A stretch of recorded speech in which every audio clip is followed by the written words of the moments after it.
परीक्षित जी मृत्यु के भय से व्याकुल है और मृत्यु का भय सबसे बड़ा भय है। इससे बड़ा कोई भय नहीं है महाराज। पर ये मृत्यु लोक है, जहां के राजा हैं इंद्र, उसको इंद्रलोक कहते हैं। जो इंद्र के अधीनस्थ है उसको इंद्रलोक कहा जाता है। जो ब्रह्म के अधीन है ब्रह्मलोक, वो ब्रह्मलोक है। जो वरुण के अधीन लोक है वो वरुण लोक है। और ये किसके अधीन है? मृत्यु के अधीन है, इसलिए इसको मृत्यु लोक कहा जाता है। सभी मृत्यु के अधीन है परीक्षित। कोई भी ऐसा व्यक्ति नहीं है जो मृत्यु के अधीन ना हो। धनपति हो, कुलपति हो, विद्यापति हो, सौंदर्यपति हो, कैसा सभी मृत्यु के अधीन है। तो मृत्यु नहीं होगी ऐसा संभव नहीं है। जो जन्मा है उसका मरण सुनिश्चित है। पर मृत्यु से के भय को कैसे मिटाया जाता है राजन? हे परीक्षित, जब शरीर बुद्धि होती है तो वह क्लेश होता है, दुख होता है। और जब यही बुद्धि आत्मबुद्धि स्थित हो जाती है, हम भगवान के हैं, सर्वत्र परमात्मा के अतिरिक्त कुछ नहीं है, तो वह उसको मृत्यु भयभीत नहीं करती। हे परीक्षित, जैसी दृष्टि वैसी सृष्टि। अगर दृष्टि संसार पर होगी, जिस जगह दृष्टि होगी वैसी हमें सृष्टि दिखेगी। जन्म लाभा परापंसाम अंते नारायण स्मृति। बस इतना जान ले कि अंतिम में जिसकी याद आती वही बनना होता है। इसलिए बस यही प्रयास करें कि अंतिम में भगवान की याद आए। और तुम्हारी बुद्धि को मैं भगवत बुद्धि बनाने के लिए अब मैं तुम्हें कथा सुनाता हूं। हे राजन, ये सारा संसार भगवतमय है, ध्यान दो, बड़ी सावधानी से सुनो परीक्षित। भगवान के अतिरिक्त कुछ नहीं है। ये संसार का जब महाप्रलय होता है, चारों तरफ जल ही जल होता है। ब्रह्मा की मृत्यु के बाद महाप्रलय होता है, जल ही जल होता है। और उस जल पर परमात्मा शयन करते, इसलिए उनका नाम नारायण होता है। नार माने जल, अयन करता, नारायण। उस परमात्मा की नाभि स्थल में यह संसार बीज रूप में विद्यमान रहता है। जैसे बरगद का विशाल वृक्ष होता है, लेकिन छोटा सा बीज, वो पूरा वृक्ष उस बीज में समाहित होता है। बरगद का विशाल वृक्ष एक छोटे से बीज में संपूर्ण वृक्ष समाहित होता है। ऐसे संसार रूपी वृक्ष यह परमात्मा के उदर में स्थित रहता है। वह परमात्मा यू को हम बहुत श्यामी की कल्पना करते हैं। उनकी नाभि से कमल उत्पन्न होता है परीक्षित। उस कमल पर ब्रह्मा जी, ये प्रथम फल है। ब्रह्मा जी कमले तिष्ठन ब्रह्मा, कमले से कमल पर विराजमान, कमलासन पर बैठे हुए श्री ब्रह्मा जी से भगवान कहते हैं, ब्रह्मा तुम सृष्टि का विस्तार करो, मेरी आज्ञा है। ब्रह्मा जी ने कहा मेरे पास कुछ आधार तो है नहीं। बोली भक्तवत्सल भगवान की, मेरे पास कोई आधार नहीं। तो ब्रह्मा जी को 24 तत्व प्रदान किए, 3 गुण प्रदान किए। तीनों गुणों को 24 तत्व के माध्यम से श्री ब्रह्मा जी ने मन से 4 बेटे पैदा किए। हे परीक्षित, सनक, सनंदन, सनातन और सनत कुमार, ये चारों पुत्र प्रदान। शनकादिकों को पैदा किया, बोले तुम लोग भी सृष्टि करो। शनकादिकों ने कहा हम सृष्टि के चक्कर में नहीं पड़ेंगे। बोलो बांके बिहारी लाल की, हम सृष्टि के चक्कर में नहीं पड़ेंगे, भजन करेंगे। ब्रह्मा जी को क्रोध आ गया, इनकी भौहें फड़फड़ाने लगी। और ब्रह्मा जी के क्रोध से एक पुरुष पैदा हो गए जिनका नाम रौद्र हुआ, रुद्र। बोलिए शंकर भगवान की। ब्रह्मा जी के अंश से शंकर जी का प्राकट हुआ, तुम भी सृष्टि का विस्तार करो। शंकर जी ने सोचा अगर सृष्टि के चक्कर में पड़े तो भजन छूट जाएगा, ये रजिस्टर वाला काम तो पिताजी ही करें, मेरे बस की बात नहीं। तो काम ना करने के दो तरीके हैं, ना करने के दो तरीके, या तो सीधे सीधे मना कर दो कि हम काम नहीं करेंगे, या फिर दूसरा एक और बढ़िया तरीका शंकर जी बताते हैं, बोले उस काम को बिगाड़ दो तो दोबारा कोई काम को कहेगा ही नहीं। भोले बाबा को दिया सृष्टि करने को, भोले बाबा ने उल्टी सुलटी सृष्टि उठाया, तामसी गुण, ना सतोगुण उपयोग किया ना रजोगुण, सीधे तामसी गुण उठा करके और उल्टी सुलटी पैर लगाना है नीचे तो लगा दिया पेट के पास। किसी का सिर ही नहीं लगाया, किसी का सिर लगाया तो कई सिर लगा दिए। इस तरह से भूत प्रेत पिशाच डाकनी साकनी काल बेताल ब्रह्म राक्षस तामसी सृष्टि कर दिया। ब्रह्मा जी ने कहा अलम प्रजापति, बंद करो, ऐसी सृष्टि की कोई आवश्यकता नहीं। क्या करूं? बोले जाओ तप करो। ब्रह्मा जी ने अपने मन से 10 बेटे पैदा किए। परीक्षित ध्यान दो, पुलस्त पुलाह क्रतु भृगु दक्ष नारद आदि।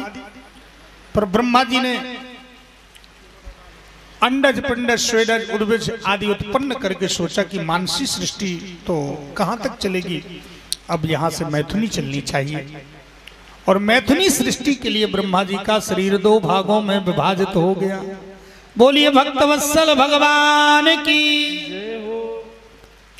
वाम भाग से स्त्री के रूप में शत्रुपा जी का प्राकट्य हुआ और दाहिने भाग में मनु के रूप में पुरुष के रूप में मनु का प्राकट्य हुआ।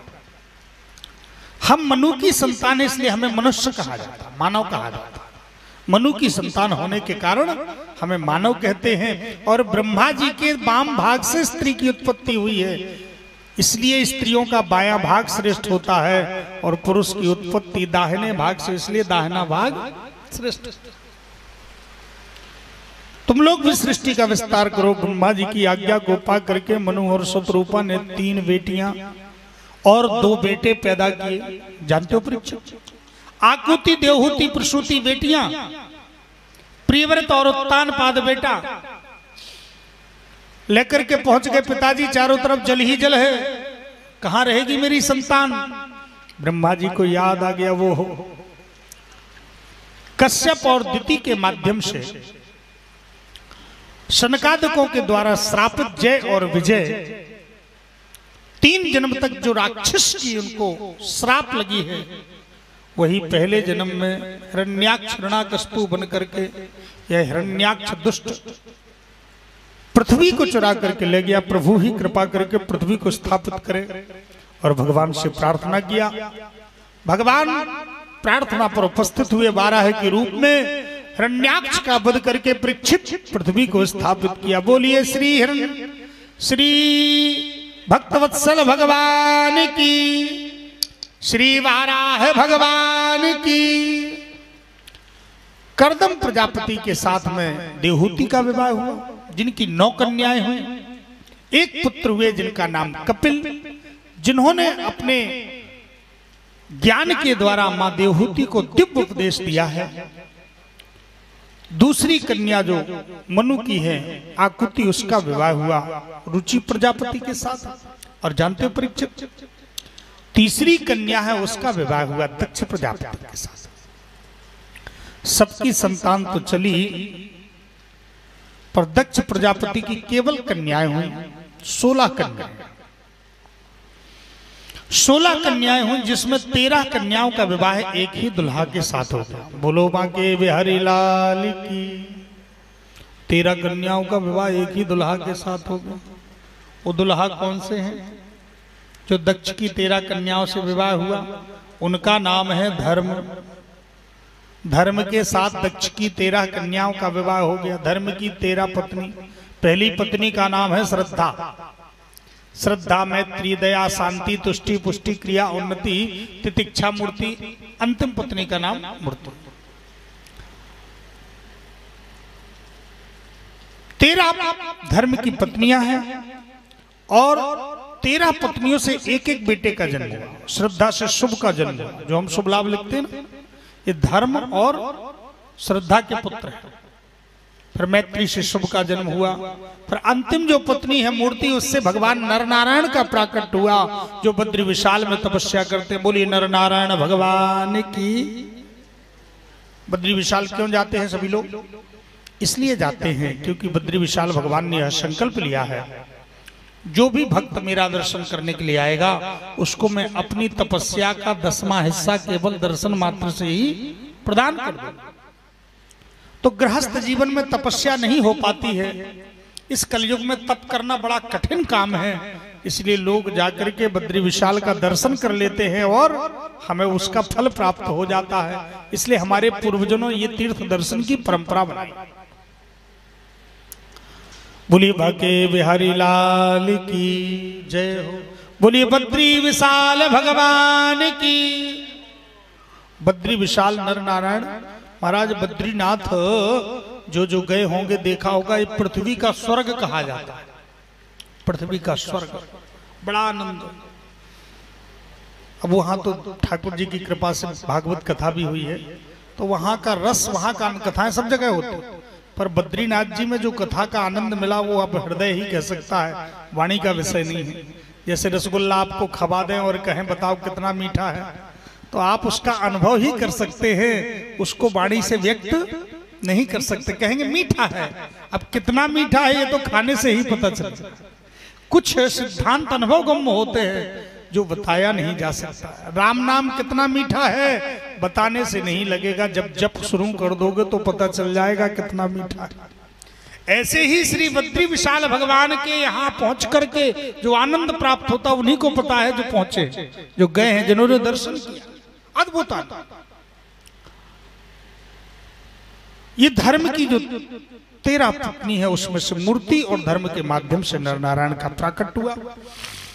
और जो 14वीं बेटी है दक्ष की, उसका नाम है स्वाहा, उसका विवाह अग्नि के साथ हुआ। इसलिए अग्नि में कोई भी वस्तु डालते हैं तो स्वाहा बोलते हैं, स्वाहा बोला जाता है कोई भी वस्तु डालते हैं। और एक बात और है, कभी इस बात को थोड़ा व्यासपीठ से ध्यान रखेंगे, कभी अगर स्वाहा करने का मौका लगे तो स्वा और हा के बीच में ही साकल छोड़नी चाहिए। ये नहीं कि स्वाहा बोल दिया उसके बाद में जब मन आया तो छोड़ रहे। इधर स्वाहा के समय लग गए चारों तरफ बातों में, और फिर बाद में मंत्र बोल के फुर्सत हो गई, अरे हमारी तो एक आहुति रुक गई तो छोड़ दिया ना। स्वा और हा के बीच में आहुति डालने पर स्वीकार करते, क्योंकि स्वा बोलने पर अग्नि देवता मुख खोलते हैं और हा बोलने पर अग्नि देवता मुख बंद कर लेते हैं। इसलिए यह शास्त्र की परंपरा है। स्वाहा विलंबित स्वर में बोला जाता है। स्वाहा, स्वा बोलते तो मुख खुल जाता है ना। स्वा आ स्वाहा, और हा कहते ही मुख बंद हो जाता है। इसलिए स्वाहा के बीच में ही हमें आहुति डालनी चाहिए। दक्ष की जो 13 कन्याएं हैं, 14वीं कन्या का विवाह है अग्नि के साथ। 15वीं बेटी जिसका नाम था सुधा, उसका विवाह पितर के साथ हुआ। और जानते हो परीक्षित, जो 16वीं बेटी है जिसका नाम सती, उसका विवाह शंकर जी के साथ हुआ। शंकर जी के साथ में सती का विवाह हुआ। सबका तो परिवार चला, लेकिन सती का कोई परिवार नहीं चला। क्यों नहीं चला? क्योंकि सती अपने पति के अपमान को सहन नहीं कर पाई और पिता के पहुंच करके पिता के अपमान से अपमानित होकर के शरीर को भस्म कर दिया। दक्ष ने शंकर जी का अपमान कर दिया, इसलिए सती ने प्राण को त्याग दिया। आहा, ये भागवत की मर्यादा है। वक्ता किसी प्रसंग को संक्षेपता परोस देता है, किंतु जब जिज्ञासा दिखती है श्रोताओं की तो उसी का विस्तार करता है। ये भागवत की मर्यादा है। सुखदेव जी ने संक्षेपता कह दिया। परीक्षित ने कहा, प्रभु आपने कह दिया कि शंकर जी का अपमान कर दिया, वो भी दक्ष ने। तो दक्ष ने तो अपनी बेटी प्रदान किया था। ये शंकर जी का चरित्र है और शंकर जी की बड़ी कृपा है। तो आइए हम थोड़ा शंकर जी के चरित्र में रस ले लें डूब करके। बोलिए भक्तवत्सल भगवान की, बोलिए युगल सरकार की।